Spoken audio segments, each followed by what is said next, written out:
unaombewa na shetani. Na maombi ya shetani anasema hivi, nataka huyu mtu ni mbebe.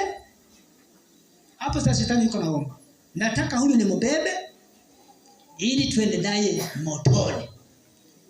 Huyu binadamu bila kutambua, naye wakati mwingine anakubali kumshindikiza huyo shetani, ili kwamba, haleluya, sema amina. Unajua wapendwa, palipo na harusi lazima wasindikizaji wawepo. Ni harusi ipi ambayo iliwahi kuihudhuria akiwa ni bibi harusi na bwana harusi tu peke yao? Na haipo.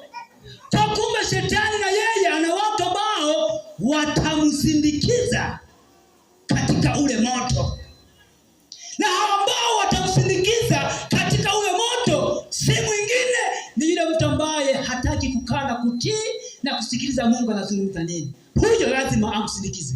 Ukatae usikatae, lazima umsindikize. Bwana Yesu atusaidie sana.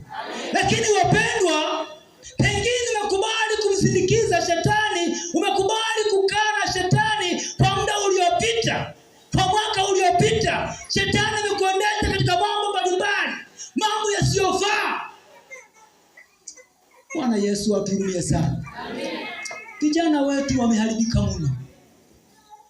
Vijana wetu wameharibika mno, na hili mimi mara nyingi nalizungumza. Vijana wetu wameharibika mno. Yaani mtu ambaye angelikaa kwenye mji kabisa akatunza mji wake, ndio unakuta